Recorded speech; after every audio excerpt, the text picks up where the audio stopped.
Shalom y bienvenidos a esta clase. Vamos a seguir los estudios acerca de las fiestas. Hemos hablado de Pesaj, principalmente la semana pasada, y ahondamos un poquito.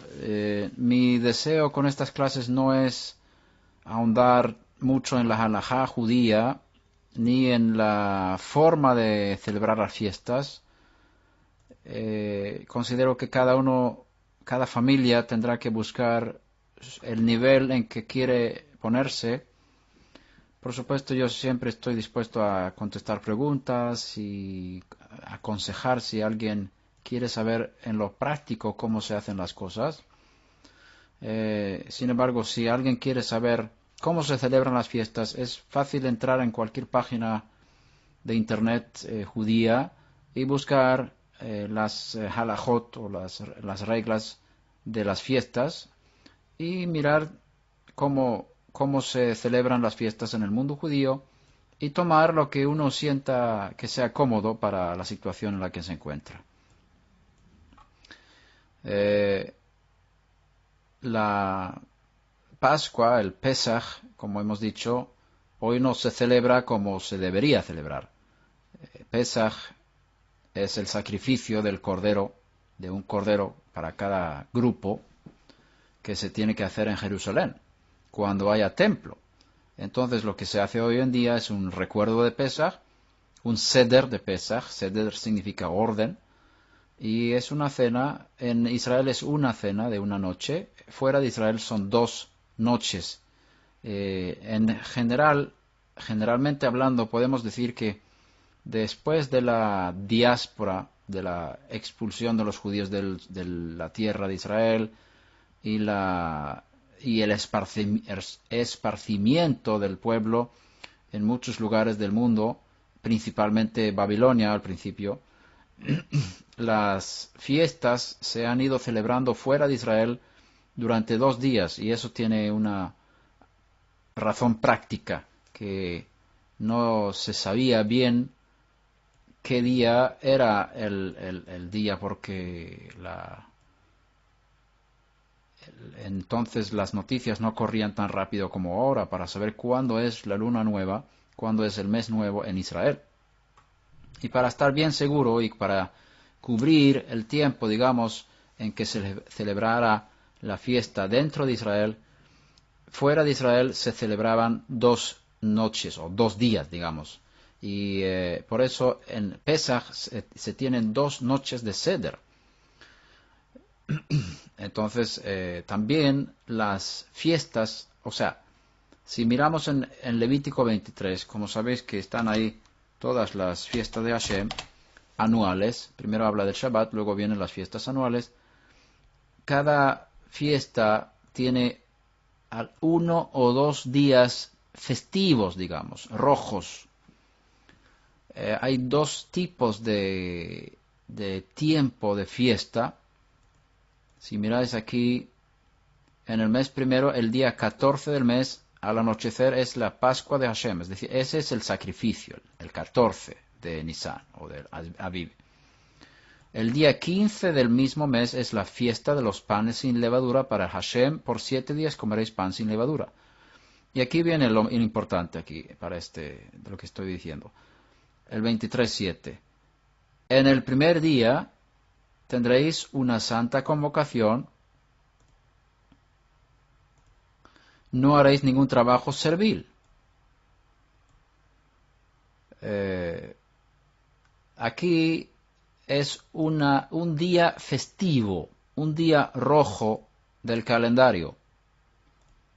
Y si uno va contando este capítulo, ¿cuántos días rojos hay? Es decir, días cuando no se trabaja. Son 7 durante todo el año. 7 veces durante el año hay un día de descanso en relación con las fiestas. Y en estos días hay una prohibición de no trabajar, y aquí lo tradujeron como no haréis ningún trabajo servil. Kol melechet avodah lo ta'asu, si no me equivoco, creo que es así como se hay que... Kol melechet avodah lo ta'asu. todo trabajo de... Trabajo servil, me gusta la traducción. Todo trabajo servil no haréis. Es una prohibición más leve que el mismo Shabbat. El Shabbat se llama Shabbat Shabbatón en la Torá. Pero estas fiestas, estos días festivos de las fiestas anuales, no son llamados Shabbat Shabbatón ninguna de ellas, excepto Yom Kippur. Yom Kippur, por lo tanto, tiene una prohibición igual que el Shabbat, que no se usa electricidad, no se cocina, por supuesto, como es un día de ayuno, y hay 5 prohibiciones más.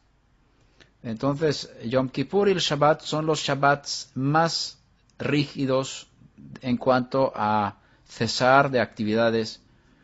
Y estos otros días festivos tienen menos rigor, especialmente aquí se permite cocinar, para que se pueda cocinar para lo que se va a comer durante ese mismo día. Por supuesto, en el mundo de la halajá hay reglas bien estrictas, cómo hay que cocinar, cómo se prepara, qué se puede cocinar, cómo hay que preparar el fuego y muchas otras cosas que no vamos a entrar aquí. Lo que sí vamos a ver hay una pequeña diferencia. Es decir, el primer día de la fiesta de Hag HaMatzot, de los panes sin levadura, es un día festivo, no tan rígido como el Shabbat, pero aún así es llamado Shabbat o Shabbatón. Si no me equivoco, creo que los dos nombres se usan para este tipo de fiesta. Shabbat o Shabbatón, pero nunca juntos, como en el caso del Shabbat semanal, Shabbat Shabbatón, y en el caso de Yom Kippur, Shabbat Shabbatón. Ahora, el primer día de los panes sin levadura es Shabbat o Shabbatón, un día festivo. Los días entre el primero y el séptimo, que el séptimo también es día festivo, en hebreo son llamados Chol HaMoed. Chol HaMoed. La palabra Chol significa no profano directamente, pero lo contrario de santo. Digamos, días normales, pero al mismo tiempo, Moed es la palabra para fiesta o para el tiempo señalado. Chol HaMoed son los días intermedios entre el primero y el último de la semana de los panes sin levadura. En estos días Chol HaMoed hay también medio descanso. Se puede cocinar, se puede usar fuego, se pueden hacer muchas cosas, pero son considerados semifestivos, digamos. Por eso se llama Chol HaMoed. En un sentido son Chol, días regulares, pero al mismo tiempo son Moed, días festivos. Que casi es una contradicción Chol y Moed, porque Moed es lo contrario de Chol. Moed es día festivo o tiempo festivo, y Chol son los días normales del año. Pero juntas los dos y tienes no Chol ni Moed, sino Chol HaMoed. O el día normal o no santo de la misma fiesta, que es la traducción literal de la palabra Chol HaMoed o las palabras Chol HaMoed. En cuanto a las fechas de las fiestas, están bien marcadas en Levítico 23, hablando de las fiestas anuales. Las fiestas anuales están en Levítico 23 y para comparar un calendario hebreo con el calendario romano hay programas en internet que se pueden o mirar en la misma página o cargar y tener en el ordenador para siempre saber en qué fecha hebrea estamos. Como después de la destrucción del templo y un tiempo de problemas para fijar los primeros días del mes, los rabinos establecieron un calendario fijo que está ajustándose según las situaciones meteorológicas, pero también el calendario, o digámoslo así, tiene una fecha ya fija para cada cosa. Ya se puede saber de antemano cuándo va a caer cada mes. Como así no fue en el tiempo del segundo templo, pero hoy en día es así. Hay un calendario fijo y todos están de acuerdo que hay que seguir este calendario hasta que se restablezca un Sanedrín en Jerusalén, en el templo.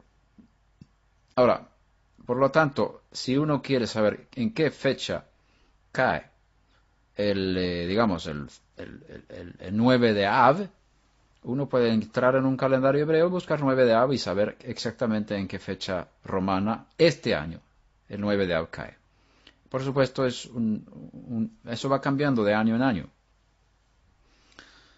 Como el calendario hebreo se rige por la luna y también por el sol, hay de vez en cuando un mes extra, de manera que en algunos años hay 13 meses, Adar 2 en lugar de 12 meses. El último mes es Adar y se añade un mes más, Adar 2, para que sean 13 meses en ciertos años. No cae el mismo día hebreo, no cae en el mismo día del calendario romano año tras año. Por eso hay que estar al tanto de la diferencia. Ahora, si uno se rige solamente por el calendario hebreo, sí las fiestas caen en la misma fecha cada año. Pesach siempre cae en el 14 o 15 hoy en día de Nisan, del primer mes. Ahora, para saber en qué fecha romana hay que buscar en los calendarios, como he dicho. Ahora, Pesach, como hemos dicho, es el día 14 más estrictamente según la Torá. Hoy en día no se hace Pesach, no se sacrifica el cordero. Por eso en los libros de Halajá, Pesach se llama el primer día del Hag HaMatzot. El día 15 del mes es llamado Pesach en los libros de enseñanza de Halajot, en Shulchan Aruch y demás, porque se empieza realmente a celebrar la fiesta a la caída del sol el 15. Y ese día es un día festivo, es un día rojo, digámoslo así, y también el día 21. Y como veis aquí en el diagrama que he hecho, 15 al 21 se llama los días de Hag HaMatzot, pero he puesto el 22 entre paréntesis. ¿Por qué lo he hecho así? Porque en la diáspora, fuera de Israel, se tienen 2 días al final de la semana como rojos, el 21 y el 22. 2 días. También el 15 y el 16 son días festivos rojos, cuando rigen las leyes que tienen que ver con los Moadim, los días festivos de las fiestas. Entonces es un poco diferente si uno vive dentro de Israel o si vive fuera de Israel. Ahora, la fiesta de Omer Reshit es un poco conflictiva. Omer significa 2 cosas en la escritura. Por un lado, una gavilla y por otro lado, una medida. Es una medida de materiales secos. Por lo tanto, Omer tiene que ver con un sacrificio en el templo. Y como no tenemos templo hoy en día, no se puede dar este sacrificio. Fue el sacrificio del primer fruto de la cosecha de la cebada.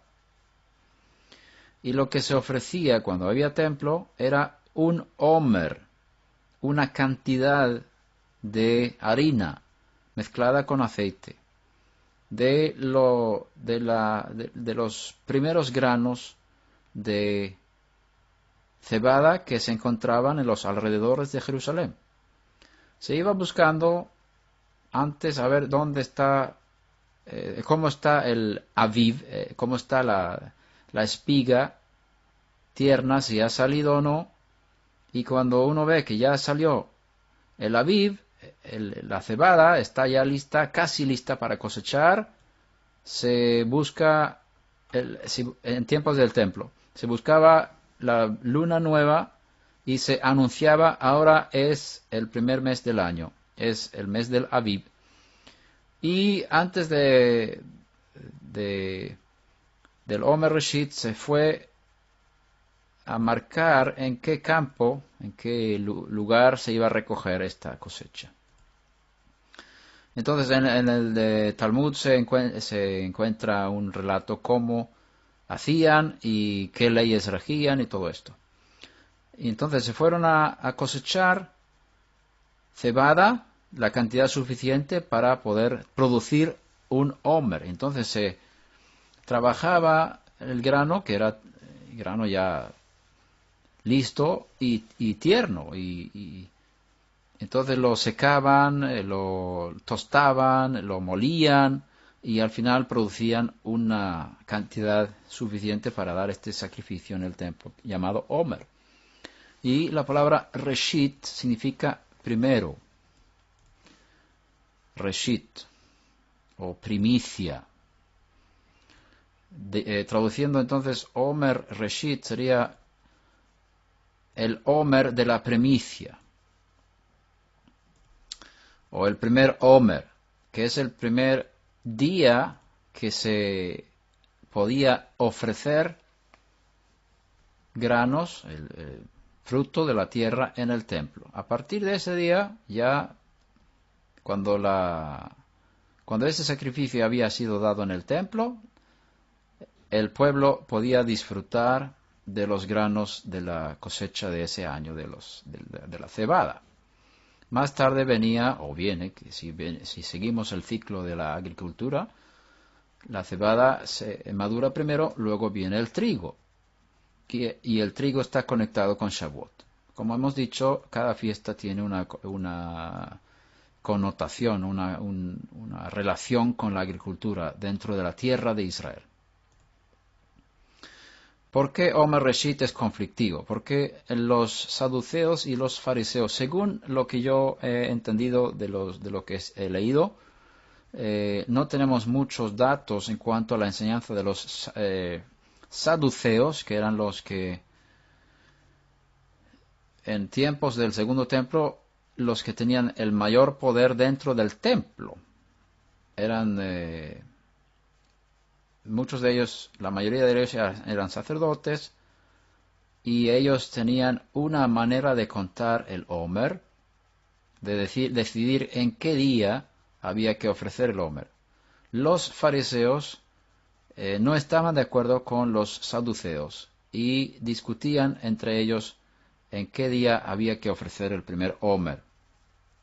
En el Talmud aparece la enseñanza de los fariseos, y no tenemos la enseñanza de los saduceos que yo sepa. No la he visto, por lo menos, quizás está ahí, pero no la he encontrado. Hay mucho material en el Talmud, por eso no he pasado por todo, por supuesto.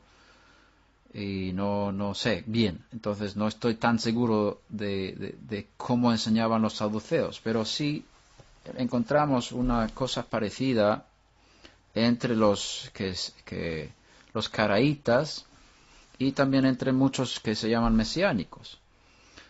Leyendo el texto mismo de la Torá, en cuanto al Omer, uno puede fácilmente llegar a la conclusión de que el Omer tiene que ser ofrecido el primer día de la semana.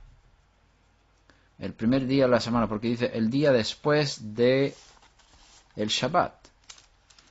Y en el Talmud hay una gran discusión de cuándo es ese día después del Shabbat. Se refiere al Shabbat de la semana dentro de la fiesta de Chag HaMatzot. Se refiere al primer día de la fiesta, que es el 15 del mes de Nisan. Entonces, si es el 15 de Nisan, el Shabbat que se menciona allí en el texto, entonces el 16 es el Omer. El 16 de Nisan es el Omer. Todos los años tiene que ser el 16 porque es el día después del Shabbat, es decir, el día festivo de Hag Hamatzot, de Pesach. Los saduceos no estaban de acuerdo con esta enseñanza. Ellos decían, tiene que ser el primer día de la semana, contando desde el Shabbat.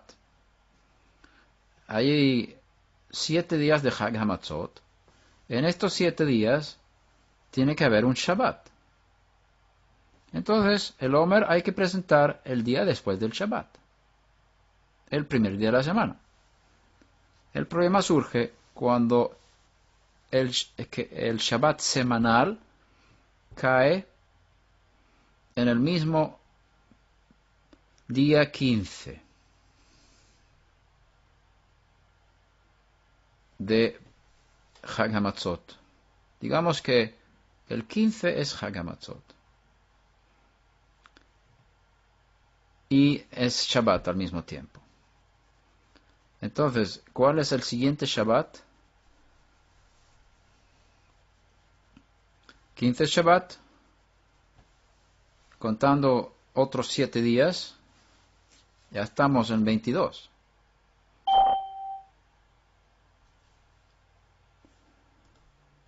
Llegamos al día 22 del mes y ya estamos fuera de la fiesta. Entonces, la pregunta es, ¿vamos a presentar el Omer el 23 entonces? ¿O el 16? Entonces hay una discusión de cuándo vamos a presentar el Omer. Ahora,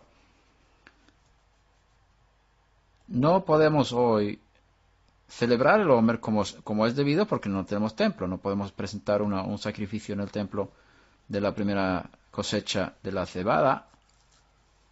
Por eso hoy en día prácticamente no se hace más que contar el Omer a partir del 16 porque se sigue la tradición de los fariseos.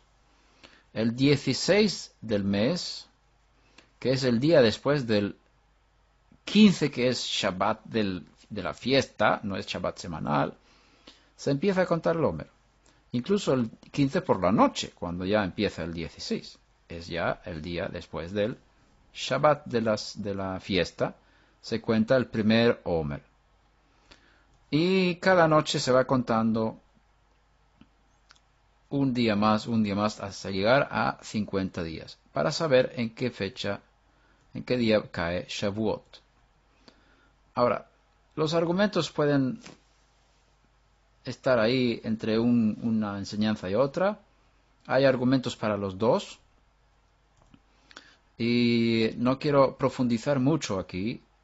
Puedo decir que los dos tienen razón en muchas cosas.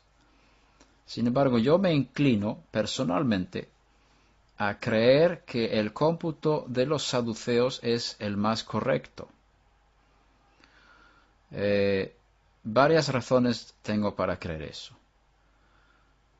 Una de ellas es que Omer Reshit no está dicho en la misma Torá en qué fecha del mes tiene que ser.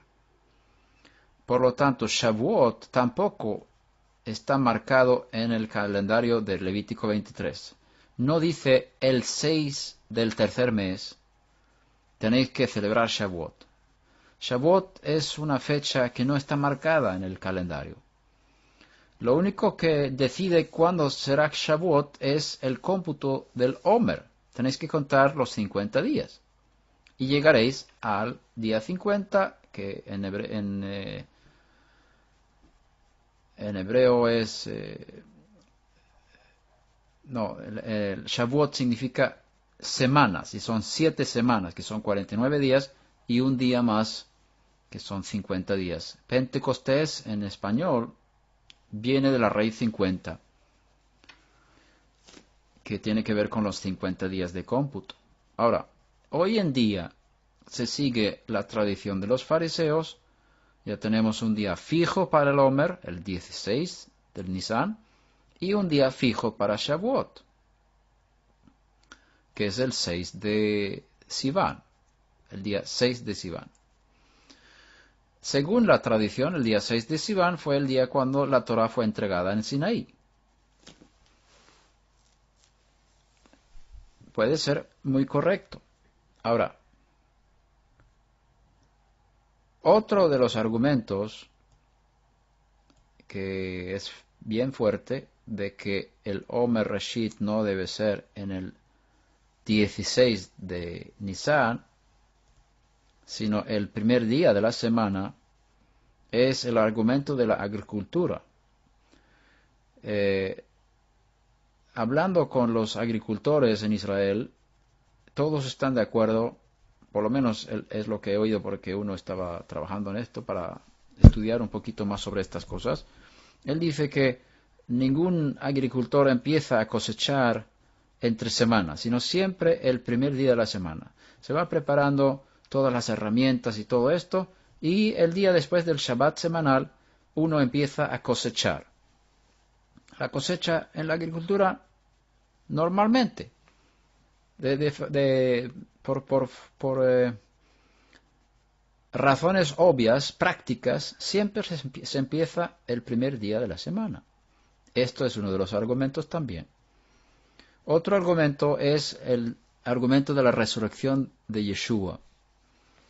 Y una de las cosas que el Omer, de las cuales el Omer habla, es la vida nueva después de la muerte, porque una semilla que se mete en la tierra resucita, y ahí está la cosecha, la nueva cosecha. La primera cosecha del año es el Omer, y es presentado en el templo, y todo es figura de la resurrección del Mesías. El grano que muere resucita y es presentado en el templo celestial. La resurrección y la subida al cielo es el Omer que es presentado en el templo mismo del cielo, Yeshua mismo. Entonces, según todos mis cálculos y todo mi entendimiento, él no resucitó en Shabbat, resucitó el primer día de la semana, el día después del Shabbat. Según he entendido, él murió el jueves, el quinto día de la semana, entre las 2 tardes, cuando el cordero de Pesach fue sacrificado, aquel año 31, según el calendario romano. El año 31, Yeshua muere el 14 de Nisan, a las 3 de la tarde más o menos. Es enterrado antes de la bajada del sol.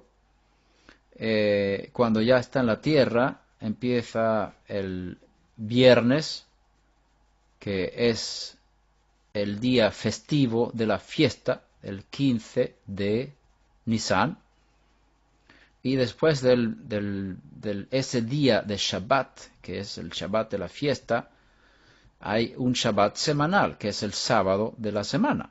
Entonces hay 2 días festivos seguidos.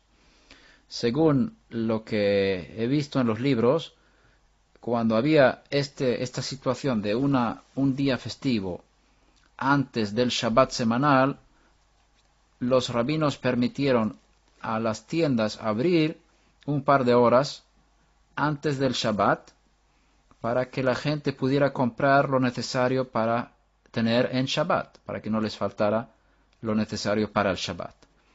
De manera que en esas 2 horas las mujeres tenían tiempo de ir a comprar las especias aromáticas, pero no tenían tiempo para ungir su cuerpo o preparar las especias suficientemente. Entonces, en uno de los evangelios dice que ellas compraron o prepararon las especias después del Shabbat, y en otro de los evangelios dice que compraron o prepararon, no me acuerdo exactamente cómo fue, antes del Shabbat. Es decir, que hay 2 Shabbats en medio, uno que sigue al otro, y en ese espacio entre los 2 Shabbats las mujeres compran y preparan las especias. Después de el segundo Shabbat, digamos, del suceso, ellas van muy temprano a la tumba y ya había salido de la tumba el maestro. Entonces, los textos me cuadran si pongo la crucifixión el jueves por la tarde, está en el interior de la tierra, ya el jueves por la tarde, durante parte de un día. Y acuérdate que dice durante 3 días y 3 noches tiene que estar en el interior de la tierra. Y el sentido de durante no significa que tiene que ser todo el día. Puede ser una hora del día que ya es durante el día. Él fue enterrado antes de la bajada del sol, el 14 de Nisan. Ya está en la tierra durante un día. Ya se cuenta el día. Tienes que empezar a contar el día. Porque él dijo durante 3 días y 3 noches. Empieza con los días. Luego viene la primera noche. Y luego vas contando y llegas al primer día de la semana por la noche. Es decir, entre el Shabbat, cuando ya baja el sol en Shabbat, ya es Havdalah, ya es oscuro, ya es el primer día de la semana. En algún momento de esa noche, Yeshua fue resucitado, pero tenía que estar en la tumba también parte de esa noche para poder cumplir la profecía de 3 días y 3 noches. Y no son 3 días de 24 horas que hay que contar. Algunos cuentan del miércoles al sábado y no me cuadra esa forma de contar. Y la profecía también dice, en el tercer día resucitará. En el tercer día. No dice después de 3 días. En algunas ocasiones dice después de 3 días y en otras ocasiones dice en el tercer día. Y la mayoría de las veces habla de en el tercer día. Como Abraham cuando vio el monte Moriah, cuando iba a sacrificar a Yitzhak. En el tercer día levantó los ojos y vio el lugar. En el tercer día, etcétera, etcétera. Entonces, si vas a cumplir esa profecía de en el tercer día, no puede ser después de 3 días de 24 horas, digamos. Porque es un poquito más corto que 24 multiplicado por 3. No es tanto tiempo. Entonces, otro argumento es cuando los de Emaús van saliendo de Jerusalén, camino a Emaús. Los 2 discípulos que van caminando, ellos caminan un buen rato. Y lo ves bien, que cuando Yeshua viene y habla con ellos, están caminando una distancia mucho más larga que sea permitida en Shabbat. Es decir, no pueden estar caminando en Shabbat porque no está permitido salir tan lejos de Jerusalén en Shabbat. Salieron el primer día de la semana. Y ellos dicen, y hablan de la muerte de Yeshua, y le cuentan lo que había pasado. Y dice, ya es el tercer día desde que estas cosas sucedieron. Y si hubiera sido la crucifixión el miércoles, no sería el tercer día, el domingo. No puedes llegar a 3 días.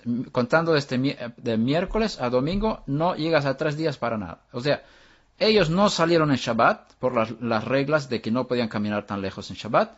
Tenían que haber salido el primer día de la semana. Y de esa forma también cuadra el jueves como el día de la crucifixión de Yeshua. Ahora, entonces volviendo al Omer. En ese caso, Omer es el primer día de la semana, el primer día después del Shabbat semanal, cuando es la resurrección. Y ese es el momento cuando el Omer celestial es presentado en el templo celestial. Eso sería el 17 de Nisan. 17 de Nisan, no el 16. La tradición actual farisea, judía, dice que es el 16 y el Talmud lo enfoca muy bien. Aunque sea Shabbat, hay que sacrificar el 16, el Omer. Y se cuenta el Omer desde el 16 hasta llegar a Shavuot. Y Shavuot siempre cae el 6 de Sivan, según la tradición del pueblo de Israel hoy en día. Si esta tradición no es la 100% correcta según la Torah, no tiene mucha importancia, por un lado, porque no tenemos templo. Por otro lado, las autoridades de Israel tienen la autorización de Hashem de fijar las fiestas. Y por tercer lado, si empezamos, digamos, los que no son desde dentro de Israel de toda la vida, a cambiar y cortar y sacar lo que uno parece, lo que a uno le parece correcto, estamos mostrando una actitud de mucha arrogancia y poco respeto al pueblo. Por lo tanto, el que quiere celebrar el Omer hoy en día debe hacerlo según la tradición judía, no inventar una fiesta al lado que, aunque tenga una base buena, los que hacen eso tienen mucho morro, como dicen por ahí. Tienen una actitud de sentarse por encima de las autoridades que han recibido la Torá y han recibido la autorización del cielo para fijar los días de la fiesta. Las autoridades de los judíos tienen la autorización del cielo para fijar cuándo hay que celebrar las fiestas. Son ellos que recibieron esa autoridad. Y el cielo los respeta, y eso lo puedes ver también en muchos sucesos de fenómenos astronómicos y de otras cosas que muestran que las fechas que pusieron los judíos para las fiestas están apoyadas por el cielo. Ahora, creo que va a haber una restauración de Omer Reshit y de Shavuot para llegar a lo que realmente es, desde el principio, es una fiesta de la cosecha.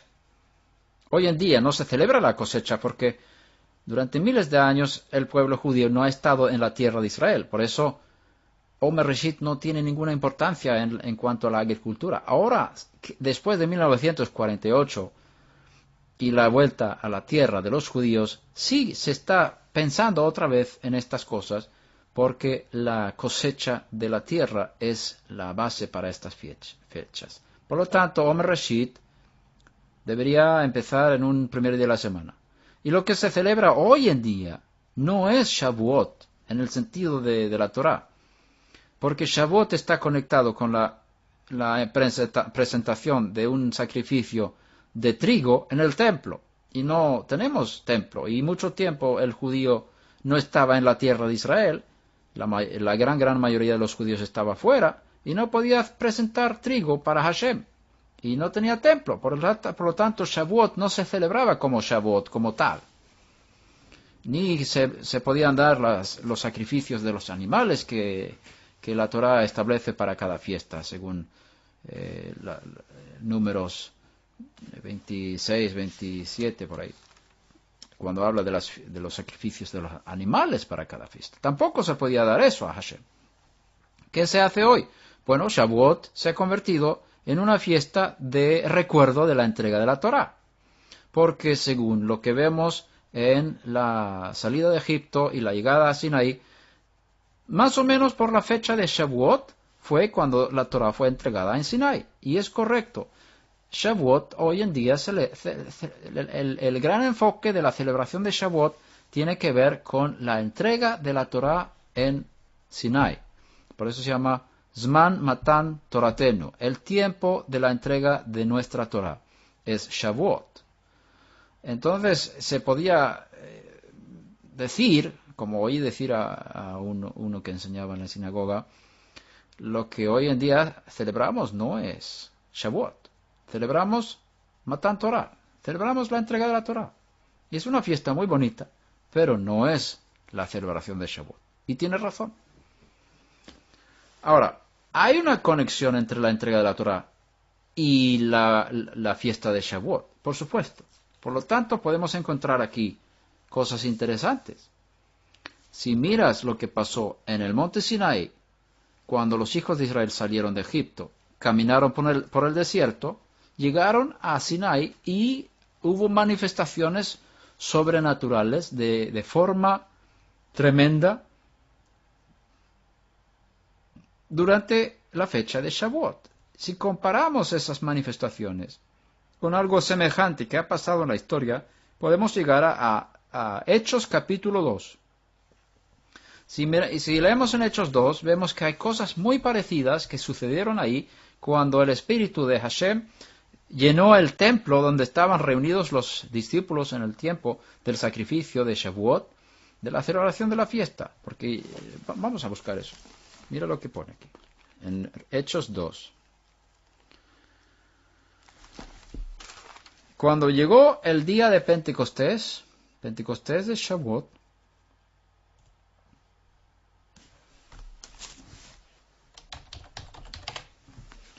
Estaban todos juntos en un mismo lugar.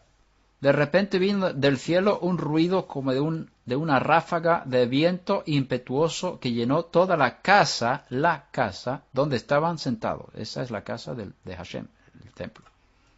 Olvídate del aposento alto, eso es un cuento. Estaban en el templo, donde llegó el Espíritu. Y se les aparecieron lenguas como de fuego que repartiéndose se posaron sobre cada uno de ellos. Lenguas de fuego. Esto fue lo que pasó en Sinaí. Dice la Escritura que vieron las voces. Y según el Midrash, cuando el pueblo escuchó los 10 mandamientos o las 10 palabras que salían de la boca de Hashem desde la cúspide del monte, salieron llamas de fuego y fueron repartidas por el pueblo se dividieron las llamas o lenguas de fuego en 70 diferentes lenguas para que cada uno de las 70 naciones que estaban ahí representadas por la gran multitud de no judíos, de extranjeros que se habían convertido, para que ellos pudieran también escuchar las 10 palabras en su propia lengua en la que habían nacido. Y si tú miras la similitud con lo que pasó en Hechos 2 y con lo que pasó en Sinaí, te das cuenta que la entrega de la Torá en Sinaí y la entrega del Espíritu como resultado de la resurrección de Yeshua es algo muy similar. Todos fueron llenos del Espíritu Santo, Ruach HaKodesh, y comenzaron a hablar en otras lenguas según el Espíritu les daba habilidad para expresarse, etcétera, etcétera. Tú puedes leer el texto y te das cuenta que hay una gran similitud entre lo que pasó en esa fecha, que es la misma que la entrega de la Torá en Sinai. Puedes encontrar muchas cosas que se parecen. Entonces, Shavuot tiene relación con Pesach, porque hay un cómputo de Omer, cada día se cuenta, hasta llegar a 50, y aquí ves 50, y he puesto entre paréntesis, y 51 días después del Omer Reshit Shavuot. Por lo tanto, en la diáspora, fuera de Israel, Shavuot son 2 días de celebración. Y en Israel es un día de celebración. Como hemos dicho antes, todos los días festivos de las fiestas, digamos los días rojos de las fiestas, son celebrados 2 días fuera de Israel y un día dentro de Israel, excepto Yom Teruah. Yom Teruah son 2 días hoy en día en Israel también. Según la Torah es un día, pero según la tradición son 2 días y esa tradición se sigue dentro de la tierra de Israel. También 2 días de Yom Teruah, o Rosh Hashanah, si quieres llamarlo así. Y Yom Kippur también está dentro de las excepciones porque es un día de ayuno de 25 horas y en la diáspora no se ayuna 2 días, se ayuna un día, igual que en la tierra de Israel. Por lo demás, las fiestas con días rojos, digamos, siempre son 2 fuera de Israel y uno dentro de Israel. La fiesta de Shavuot también es llamada Atzeret en la Torah. Atzeret. Atzeret es una palabra que significa conclusión. Tenemos 2 fiestas que tienen esta palabra, Shavuot y Shemini Atzeret, que es el 8º día de Sukkot, perdón, de Sukkot. Sukkot son 7 días y luego viene un día más, que es una fiesta aparte, por un lado, pero es una extensión de Sukkot por otro lado. Por eso se llama Atzeret. Atzeret es conclusión. Shemini significa 8º. 8º día, ¿no? Entonces, Atzeret es la conclusión de Sukkot. Shemini Atzeret. Y Shavuot, que también es llamado Atzeret, es la conclusión de Pesach. Todo ese, entonces, el proceso del primer mes hasta llegar al tercer mes, estas fiestas, que son 4, Pesach, Hag HaMatzot, Omer Reshit y Shavuot, son 4 fiestas, se concluyen con Shavuot. Lo mismo, el séptimo mes tienes 4, Yom Teruah, Yom Kippur, Sukkot y Shemini Atzeret, que son 4. He puesto aquí Simchat Torah, que es el nombre tradicional que se pone aquí en esta fiesta, Shemini Atzeret. Sin embargo, Simchat Torah no está en la Torah, esa palabra. Se llama Shemini Atzeret en la Torah. Y dentro de Israel, Shemini Atzeret y Simchat Torah es la misma celebración en el 8º día. Fuera de Israel son 2 días, como hemos dicho. Por lo tanto, Shemini Atzeret es un día en la diáspora y Simchat Torah es el día siguiente. Por eso aquí he puesto Simchat Torah con mayúscula, con letra también gruesa. Pero esa Simchat Torah no es una fiesta aparte, es parte de Shemini Atzeret, digamos. Entonces tenemos 4 fiestas del séptimo mes. Yom Teruah, Yom Kippur, Sukkot y Shemini Atzeret, incluyendo Simchat Torah.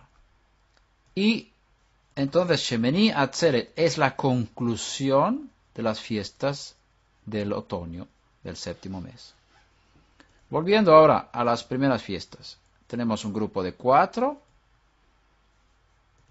y otro grupo de 4.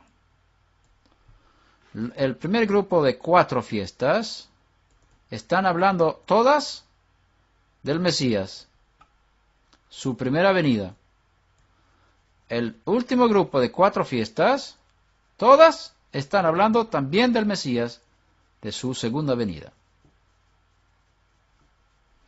Hay también una pequeña relación entre las fiestas, y no tan pequeña.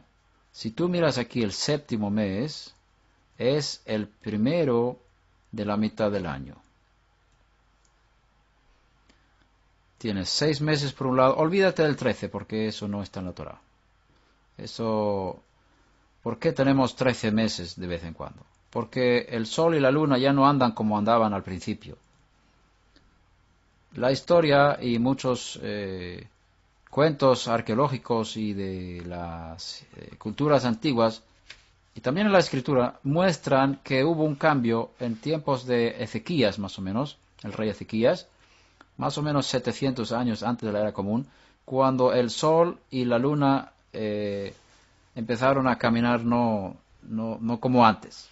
Se añadieron 5 días en el calendario del sol, o sea, el año solar se transformó de 360 días a 365, es decir, la Tierra no está ahora dando no tiene la misma velocidad, no está dando vueltas alrededor del Sol con el mismo tiempo que antes. Antes eran 360 días, ahora son 365. Y parece ser también que la Luna cambió y ya en lugar de ser 30 días cada mes, que 30 multiplicado por 12 son 360. Ahora, a veces la Luna tiene 29 días y medio y a veces 30.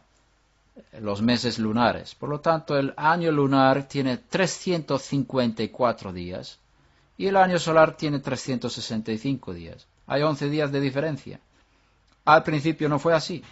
Cuando el mundo fue creado, estoy convencidísimo de que el Sol tenía 360 días al año y la Luna tenía 12 veces 30 días. La Torah no muestra otra cosa. En la Torah no cabe la opción de tener 13 meses en un año. En la Torah de Moshe, en Humash, los 5 libros de Moisés, solamente son 12 meses al año. Ahora, quitando entonces el 13º mes, lo botamos fuera del cómputo cuando estamos hablando de cosas proféticas. Tenemos 6 meses al principio del año, del Nisan a Elul, y luego tenemos 6 meses al final del año, de Tishri hasta Adar. Imaginémonos que pudiéramos mover los 6 meses de la mitad del año y juntarlos con los otros 6 meses. Nisan estaría encima de Tishri, o al revés. Se juntaría Nisan y Tishri, el primero y el séptimo mes. ¿Qué sucede el 10º día del séptimo mes? Es Yom Kippur. El 10º día del séptimo mes es Yom Kippur.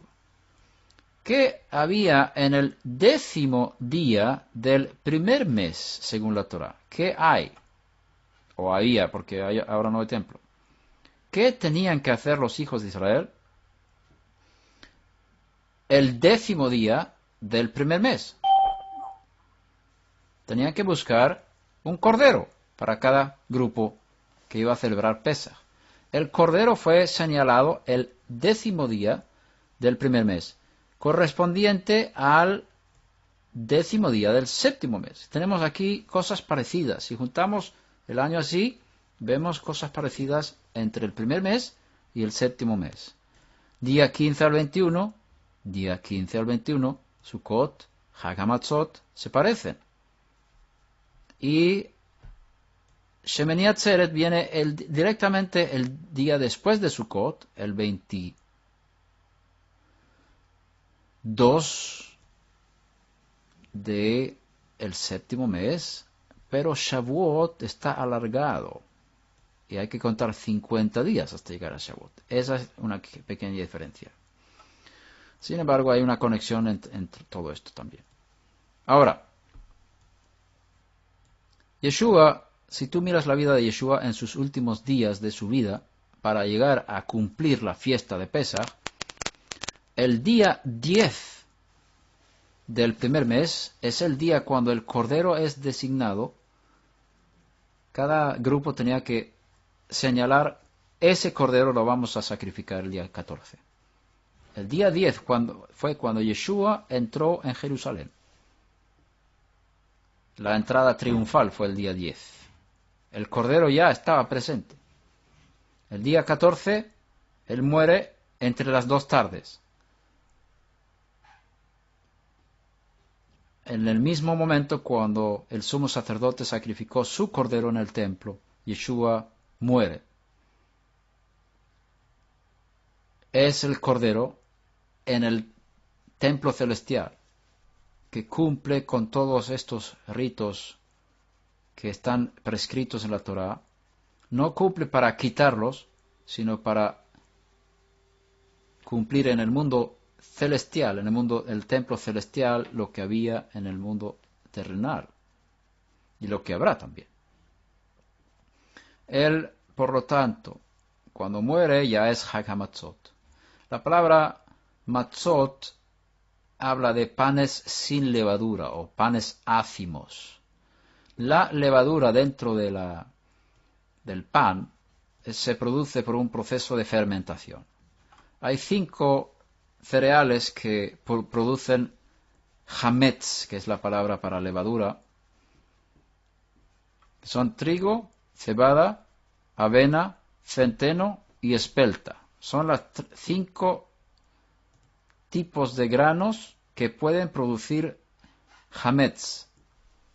Cuando están en agua o en humedad, en un periodo de 20 minutos, creo que son 20 minutos, si no me equivoco, no lo tengo muy presente, empieza un proceso de fermentación y ya es hametz. Todo ese hametz hay que eliminar de las casas. Todo tipo de hametz hay que eliminar de sus casas. Todo eso habla de la limpieza del pecado. Yeshua mismo no tenía hametz, él era pan ácimo, por lo tanto, cuando comemos el pan sin levadura, estamos recordando su muerte. Y eso fue lo que él dijo. Cada vez que comáis este pan, que no está hablando de cualquier pan, está hablando del pan sin levadura, está hablando de su propio cuerpo, que no tiene pecado, no tenía pecado.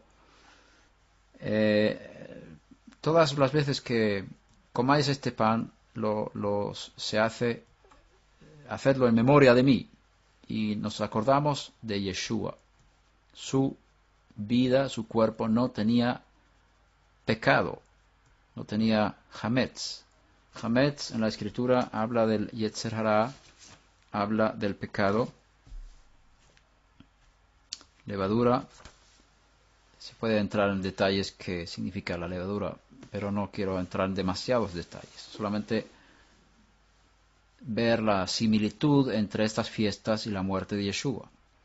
Yeshua fue colgado en Pesach, fue puesto en la tierra en Hag HaMatzot, resucitó en Omer Reshit, subió al cielo y derramó el Espíritu en Shavuot. El Espíritu, como resultado de la resurrección y la glorificación de Yeshua, fue enviado a la tierra en el día de Shavuot, después de su resurrección. Ahora, si vamos a pasar al aspecto personal en estas 4 primeras fiestas, Pesach habla del Cordero que fue muerto en Egipto y también en el templo, pero específicamente en Egipto, para liberar a las personas de la muerte. El Cordero redime de la muerte. La redención está marcado con este sacrificio del Cordero, un sacrificio que te protege de la muerte. Hag HaMatzot habla del resultado de la muerte de Yeshua en tu vida, que tiene el poder de quitar toda levadura de tu vida, todo pecado de tu constitución como ser humano. Esta redención no la hemos experimentado del todo. No, hemos sido sacados de Egipto en un sentido, pero todavía estamos en Egipto. Es una obra completa desde el punto de vista del cielo, pero desde el punto de vista de experiencia personal no hemos sido liberados totalmente ni del sistema de este mundo, ni del pecado en nuestra vida, porque todavía tenemos el Yetzer Hara, todavía tenemos la carne, la inclinación al mal la tenemos todavía, y todavía no hemos sido liberados de la muerte, porque todos podemos morir. Sin embargo, Yeshua dice, el que cree en mí, aunque esté muerto, vivirá. Y todo aquel que vive y cree en mí, nunca morirá jamás. Por lo tanto, aunque la muerte actúe en nuestro cuerpo, hay una promesa de resurrección y hay una vida que está en nuestro interior que nunca muere jamás. Por lo tanto, tenemos una experiencia personal de todos los efectos de la muerte y resurrección de Yeshua, pero no lo tenemos en su manifestación plena. El Omer Reshit, que es la resurrección de Yeshua, habla de nuestra resurrección. En un sentido ya fuimos resucitados con Él en el mundo celestial, lo cual Efesios habla de esto, vamos a leer eso.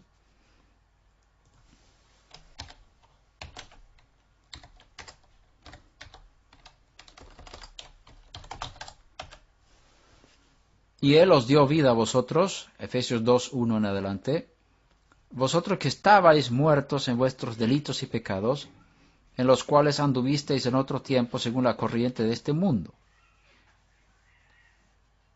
conforme al príncipe de la potestad del aire, el espíritu que ahora opera en los hijos de desobediencia, entre los cuales también todos nosotros en otro tiempo vivíamos en las pasiones de nuestra carne, satisfaciendo los deseos de la carne y de la mente, y éramos por naturaleza hijos de ira, lo mismo que los demás. Pero Dios, que es rico en misericordia, por causa del gran amor con que nos amó, aun cuando estábamos muertos en nuestros delitos, nos dio vida juntamente con el Mesías. Nos dio vida. Es algo que del pasado ya nos dio vida. Juntamente con el Mesías, por gracia habéis sido salvados, y con Él nos resucitó, y con Él nos sentó en los lugares celestiales en el Mesías Yeshua, a fin de poder mostrar en los siglos venideros las sobreabundantes riquezas de su gracia por su bondad para con nosotros en el Mesías Yeshua. Aquí hay una tensión entre la realidad física y la realidad espiritual. En el mundo celestial, espiritual, estas cosas ya son un hecho. Él ya nos resucitó. Él ya nos liberó del pecado. Él ya nos redimió de la muerte. Pero no lo hemos experimentado de manera física todavía. La hemos experimentado espiritualmente. Hemos saboreado, hemos gustado los poderes del siglo venidero y podemos decir, los que hemos tenido esta experiencia, que hemos nacido de nuevo, tenemos parte en el mundo venidero, tenemos la vida eterna dentro, tenemos victoria sobre el pecado, hemos salido del sistema del mundo, no dependemos del mundo ya más, no estamos sometidos al príncipe de este mundo, simbolizado por Faraón, y como sabéis, todas estas cosas que son simbolismos también de una vida espiritual, una experiencia espiritual personal. Egipto simboliza el mundo, el Faraón simboliza a Satán, la esclavitud simboliza nuestra esclavitud al pecado. Hemos sido liberados por la muerte del Cordero de todas estas cosas en el mundo espiritual. También hemos sido librados de la muerte, como dice aquí, nos dio vida, que estabais muertos en vuestros delitos y pecados. Espiritualmente hemos recibido la vida de la resurrección de Yeshua, pero esa vida no se ha manifestado en nuestro cuerpo y todavía estamos esperando el cumplimiento de esta fiesta. Por lo tanto, aunque Yeshua vino una vez y cumplió las fiestas de la primavera, que es Pesach, Hag HaMatzot, Omer Reshit y Shavuot, todavía no se ha cumplido del todo. Por lo tanto, Colosenses 2:16 no dice 17 cosas que solo son sombra de lo que había de venir. Vamos a leer todo esto. Colosenses 2:16-17. Por tanto, que nadie se constituya en vuestro juez con respecto a comida o bebida, o en cuanto a día de fiesta, o luna nueva, o día de reposo, o Shabbat, cosas que son sombra de lo que ha de venir. Lo que ha de venir. También lo dice Reina Valera 95. Sombra de lo que ha de venir.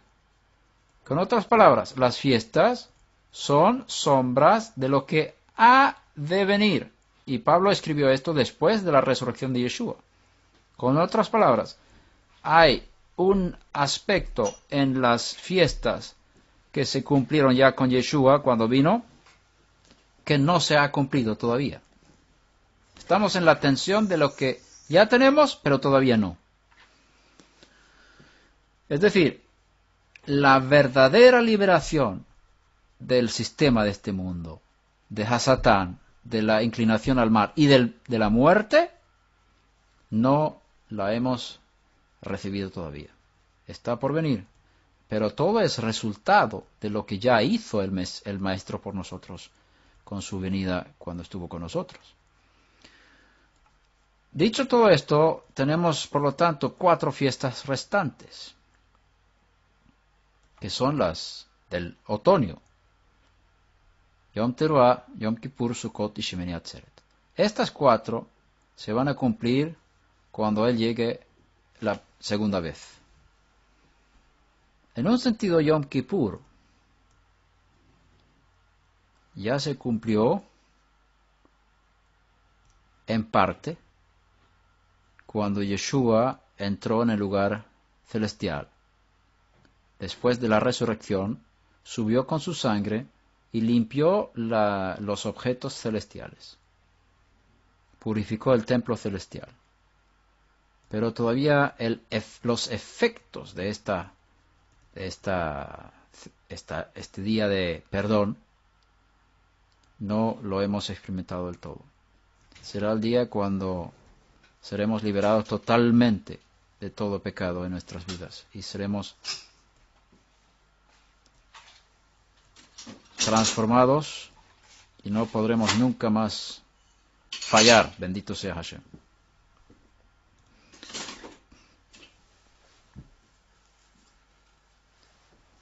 ¿Hay alguna pregunta sobre lo que hemos hablado ahora?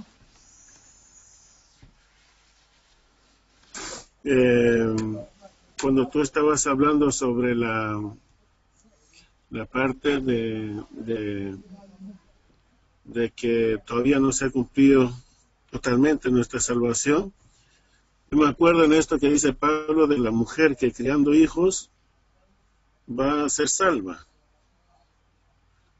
Eso tiene que ver con el Yetzer Hará, ¿no? Que va a ser tratada en su carne, para que muera la carne. ¿Se puede entender eso así?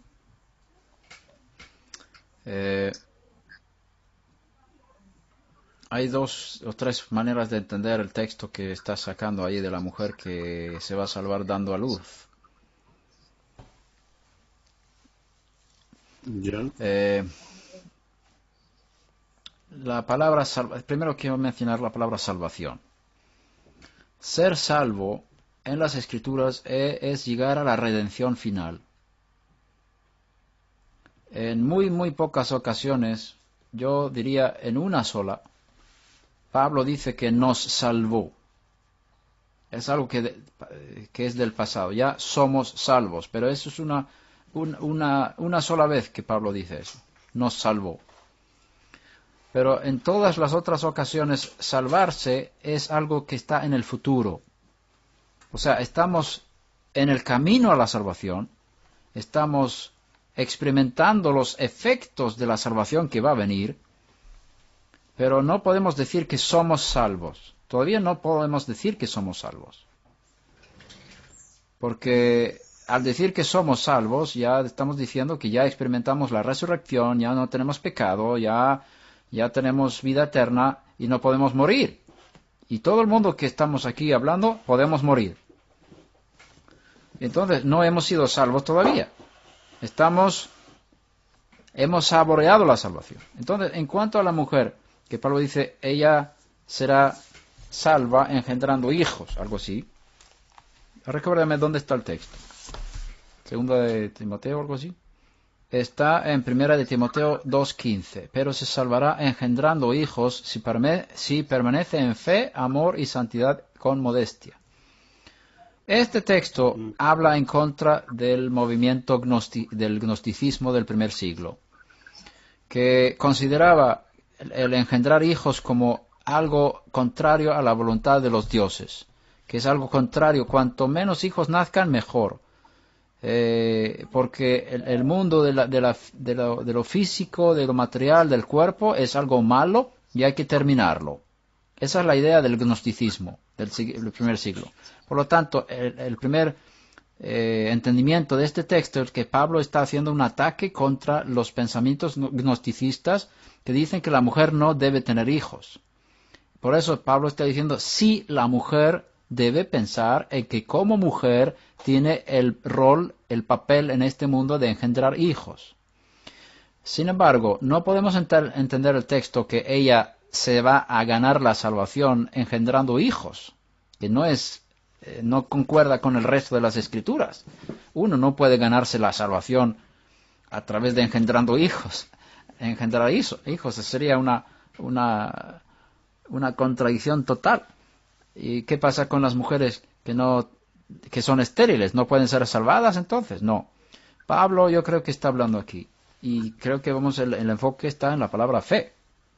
Si permanece en fe, en fidelidad. La mujer se salvará, es decir, en el futuro, la salvación final, está ahora en el camino de la salvación y se salvará si permanece en fe, amor y santidad, con modestia, y su trabajo principal como esposa, como mujer, es engendrar hijos. Ahora, no está haciendo eso toda la vida. Una mujer engendrar hijos quizás puede dar a luz, no sé, 1, 2, 3, 4, 5, 10, 15, dependiendo de cada esposa también, de cada mujer. Pero para mí el enfoque está en si permanece en fe, entonces se salvará. Y mientras que permanezca en fe, está en este trabajo de engendrar hijos, como mujer. Así es como entiendo el texto. Y engendrar hijos no es solamente dar a luz, sino también criar hijos, educarlos, ayudarles a llegar a ser hombres y mujeres de Dios. Y todo esto lo que es el trabajo fantástico y maravilloso de una madre. Eso es, no hay que menospreciar ese trabajo. Y Pablo lo está subrayando con este texto. Ella se salvará en el futuro, la salvación final, permaneciendo en fe y haciendo su trabajo, digamos. Yo tenía, el pensamiento que yo tenía cuando leía ese pasaje era semejante al que dice que cómo enderezará el joven su camino guardando la Torá, ¿no? Uh-huh. Entonces, yo pensaba que cuando una mujer está soltera, tiene menos que negarse a sí misma, digamos eso.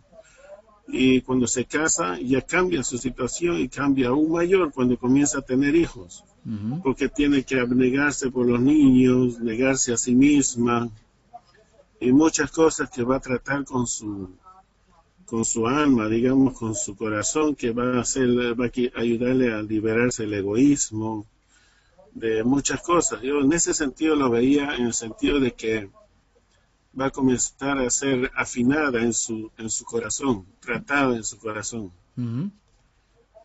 O sea, de esa manera lo veía de que va a ser salva, pero no salva en el sentido de salvación de la ira de Dios, sino salvación del pecado, digamos así.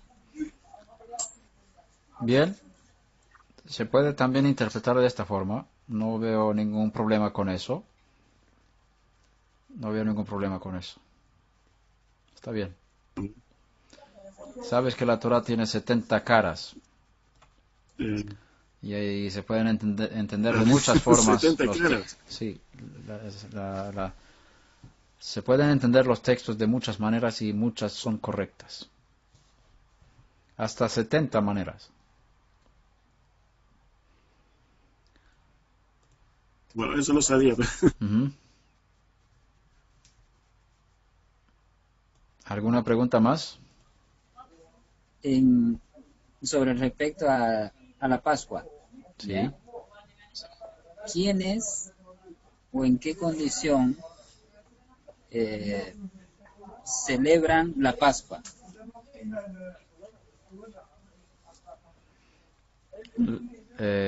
Vamos a ver si entiendo bien tu pregunta. Ya, me explico. Yo como gentil, Uh-huh. ¿puedo celebrar la Pascua? Sí puedes. Sí puedo. Y Pablo lo dice también en 1 Corintios 5, versículo 8, celebremos la fiesta. Y ahí está hablando de la fiesta de los panes sin levadura, que empieza con la Pascua. Pero Pascua, como Pascua, nadie puede celebrar Pascua hoy en día, ni los judíos. Como dijimos antes, como no hay templo, no se puede sacrificar cordero y comer el Pesaj, la Pascua, que es el cordero asado. Lo que los judíos celebran hoy en día es un recuerdo del sacrificio del Pesaj, incluyendo toda la ceremonia del Seder, el orden de la cena del cordero. Y eso está explicado en la Mishnah del Talmud. Y ahí hay unas reglas muy estrictas. Los judíos celebran una cena muy parecida a la que se hacía en Jerusalén, pero sin cordero, por supuesto. Ahora, el no judío puede tomar muchas de las cosas de esa misma cena que hacen los judíos, pero debe saltar sobre oraciones como diciendo gracias porque nos has sacado de Egipto, redimiste nuestro pueblo, como diciendo yo soy judío, porque uno que no es judío no puede decir que sus ancestros estuvieron en esclavitud en Egipto. Ahora, puedes sacar las cosas del Seder conforme a tu situación. Las cosas que puedes aplicar sobre tu vida las puedes sacar y cuando habla de la liberación de los judíos de Egipto, o de los hijos de Israel de Egipto, puedes decir, los hijos de Israel estuvieron en Egipto. Ellos fueron liberados. El Eterno mostró su poder. Los liberó, como diciendo a ellos, y nosotros estamos recordando estos grandes milagros, y gracias a eso nosotros, como los no judíos también, hemos sido beneficiados, y puedes ahí introducir la historia de la liberación tuya, de la manera alegórica de tu Egipto, de tu esclavitud, de tu muerte. Y ahí puedes también contar a tus hijos lo que tú pasaste cuando el Cordero de Dios fue sacrificado por ti y los resultados que eso trae sobre tu vida. Y en esa cena debes tener el pan y el vino, el pan ácimo, como todos tienen en esta cena, y la tercera copa de la celebración, que es la copa que tomó Yeshua después de haber cenado y dijo, esta copa es el nuevo pacto en mi sangre, haced esto todas las veces que la bebáis en memoria de mí. Y tú puedes ahí con tu familia celebrar y recordar la muerte del Cordero que quita el pecado del mundo, que murió para liberarte de toda la esclavitud que tú tenías. Y hacer un Pesaj muy, muy, muy parecido a los judíos, pero adaptado a tu situación como no judío. No usurpando, no diciendo que eres algo que no eres, pero al mismo tiempo añadiendo la parte del Mesías Yeshua, que es la verdadera razón por la que tú has podido celebrar esa cena también, como injertado en el pueblo de Dios, en el Israel grande, digamos, de Dios. Y ahí sí, uno que celebra el Pesaj, si no lo has hecho en ningún momento de tu vida, y te sientas en la mesa de un seder de Pesaj conforme a lo que hacen los judíos, aprendes muchísimas cosas y se te abren los ojos para ver, mira, esto es lo que nuestro maestro celebró con sus discípulos. Tantas cosas que están ahí para enseñarte verdades espirituales profundas. No debes perder eso. Debes hacer que tus hijos pierdan esto, porque es una gran riqueza espiritual en toda esa celebración.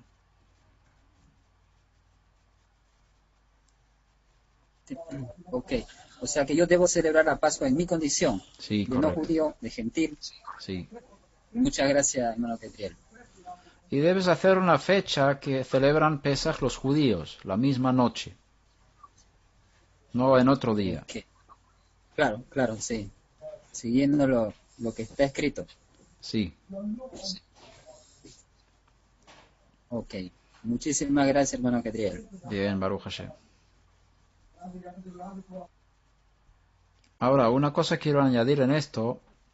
Dice la Escritura que nadie comerá Pesaj, refiriéndose al Cordero, o hará Pesaj, sacrificará Pesaj, con pan leudado. Animo a todos aquellos que van a celebrar Pesaj de verdad, que limpien sus casas de todo lo que es pan, todo lo que son pasteles, galletas, incluso cereales, todo lo que tengan estos 5 cereales que han estado en contacto con agua durante suficiente tiempo como para empezar el proceso de fermentación. Todos los alimentos de tu casa debes revisar antes de Pesaj, sacarlos de tu casa y tener una semana sin pan con levadura. Y si puedes conseguir los panes ácimos que venden los judíos en alguna tienda de artículos judíos, procura hacerlo y comer esos panes durante 7 días. Pablo dijo, celebremos la fiesta en 1 Corintios 5:8, y esa es la fiesta de 7 días de pan sin levadura. Y Pablo lo dice a los no judíos que celebren la fiesta y que entiendan bien el significado de lo que es el hametz, la levadura, que tiene un significado alegórico sobre nuestras vidas de pecado y demás cosas. Hay que entender también el simbolismo de todas estas cosas y aplicarlo a nuestras vidas privadas y familiares y vivir en los resultados de la muerte del Mesías Yeshua. Limpiad la levadura vieja para que seáis masa nueva, así como lo sois sin levadura, porque aún el Mesías, nuestra Pascua, nuestro Pesaj, ha sido sacrificado. Por tanto, celebremos la fiesta no con la levadura vieja, ni con la levadura de malicia y maldad, sino con el pan sin levadura de sinceridad y de verdad. Pablo habla de dos niveles, el nivel físico y el nivel alegórico, digamos, Pshat y Remez, que son los dos niveles primeros de entendimiento de las Escrituras. Las dos cosas son importantes. Quita de tu casa toda levadura. Haz una limpieza total antes de Pesaj. Y la mayoría de los judíos quitan todos los alimentos que tienen y compran todo nuevo para Pesaj. Y eso también es un aspecto muy, muy profundo. Cuando uno lo vive año tras año y entiende la implicación espiritual de estas cosas, entiende el efecto de ser libre de sus pecados y de la importancia que Hashem pone sobre nuestro ímpetu y nuestro interés de ser libres del pecado. Revisa tu vida, no solamente tu casa, revisa tu vida. A ver si hay levadura en mi vida, si hay levadura en mis actitudes, mis pensamientos, mis palabras, mis hechos. Revisa, tengo que ser libre de toda levadura. Y así podemos celebrar una fiesta delante de Hashem. ¿Qué hacemos entonces para celebrar Omer Reshit? Bueno, cuenta el Omer juntamente con los judíos. Cada noche haz una parada y haz una bendición al Eterno, que ahora te bendecimos porque nos has dado el privilegio de contar el Omer. Y vas contando un día tras uno hasta llegar al día de Pentecostés. Y en Pentecostés también se puede hacer una fiesta, que es un día rojo, es un día festivo, tener una reunión con los santos y estar en la presencia de Hashem recordando la entrega de la Torá, también recordando la entrega del Espíritu como resultado de la glorificación de Yeshua y regocijándose delante de Él. Una fiesta en Shavuot también. Todas estas cosas se deben celebrar en el mundo no judío también. Yo creo que vamos a parar aquí la clase de hoy. Nos veremos dentro de una semana. Gracias por estar conmigo y por estudiar y por buscar la verdad de las Escrituras. Que os bendiga Hashem, que os dé mucha luz, alegría y fuerzas para seguir adelante. Igualmente, Gabriel. Shalom para todos. Igualmente. Shalom. Shalom, Shavuot Tov y muchas bendiciones.